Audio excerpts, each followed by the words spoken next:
এই টিম অনেক কিছু ডিজার্ভ করে। আপনি যদি এই টিমটাকে আপনারা যদি খেলা দেখে থাকেন, এই টিমটা যেভাবে ফাইট করছি আমরা, দেশের জন্য যেভাবে লড়ছি, দেশের জন্য কারো মাথা ফাটছে, কারো পা ইনজুরি হয়েছে, বিশেষ করে আশিক ইনজুরি হয়ে দেশে আসছে। আমি আশিককে কথা দিছিলাম এবং প্রত্যাশা দিছি অ্যাজ এ ক্যাপ্টেন হিসাবে আমি তোমাকে এই ট্রফিটা গিফট করব। ইনশাল্লাহ আমি আমার কথা রাখতে পারছি, আমি তাকে ট্রফিটা দিতে পারছি, এর জন্য আমি অনেক আনন্দিত। এবং আজকে আমাদের ডাকছে, এটা আমরা অনেক হ্যাপি এবং আমরা অনেক খুশি। বাট আমার টিম আরও খুশি হবে যখন প্রধানমন্ত্রীর হাতে আমরা এটা দিতে পারবো। প্রধানমন্ত্রীকে অনেক কিছুরই বলার আছে, অনেক চাওয়া পাওয়ার আছে আমাদের। বিশেষ করে আমরা মাঠ চাবো, ভালো একটা ফ্যাসিলিটি চাবো, দেশের বাইরে যেন আমরা ক্যাম্প করতে পারি, আরও বড় বড় জায়গায় যেন আমরা বড় বড় শক্তিশালী টিমের এগেনস্টে খেলতে পারি। এগুলো আমরা সব কিছু অনেক কিছু বলার আছে। আমি যতটুকু জানি আমাদের কোনো বেতনভুক্ত হয় নাই, এটা জাস্ট ক্রিয়া কার্ড দেওয়া হয়েছে।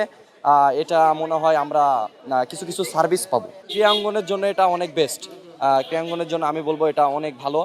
ফ্যামিলি সাপোর্ট বলেন, অ্যাজ এ প্লেয়ার হিসাবে তাদের মেন্টালি যেই মানে প্রিপারেশনটা থাকে, টেনশন ফ্রি হিসাবে যে খেলতে পারে, এটা অনেক একটা ভালো সাপোর্ট আমাদের জন্য। আমি যাওয়ার আগেও বলছিলাম যে আমরা ঈদটা এখানে করতে পারতেছি না, ফ্যামিলিকে পাইতেছি না, তো আমরা আসার পরে ট্রফিটা নিয়ে ঈদ উদযাপন করতে চাই। এবং আমরা আসার পরে আলহামদুলিল্লাহ ট্রফি নিয়ে ঈদের মতো নিয়ে আন্দোলন করছি। আসলে যারা ফুটবল দেখে না বা ফুটবল বুঝে না, আমার বিশ্বাস তারাই এগুলো করছে।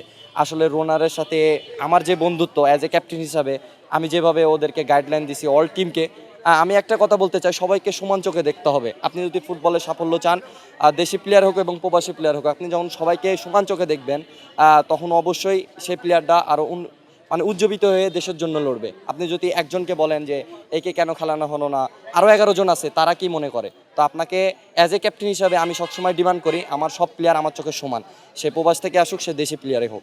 রোনাল্ডো অনেক ভালো প্লেয়ার, অবশ্যই বাংলাদেশেও আসছে, বাংলাদেশের জন্য এটা মানে উজ্জীবিত। ও সামনে আরও ভালো জায়গায় খেলবে, বাংলাদেশের হয়ে আমাদের সাথে খেলবে, ন্যাশনাল টিমে খেলবে। এটা অ্যাজ এ আমি ক্যাপ্টেন, আমি কোচ না টিমের, যে আমি এটা ডিসাইড করতে পারবো যে কে গেম টাইম পাইলো কে পাইলো না। এটা totally up to coach, coach যেটা মনে করছে। অ্যাজ এ আপনি যদি ওয়ার্ল্ডে দেখেন, তাহলে ক্যাপ্টেনরা কোনো সময় টিমের প্রতি চাওয়া পাওয়া থাকতে পারে না। হ্যাঁ, আমি ওনাকে সর্বপ্রথম ধন্যবাদ জানাই। উনি বিশেষ করে উনিও ফুটবলার ছিলেন, তো উনি ফুটবলারদের ফিলিংস অবশ্যই বুঝেন।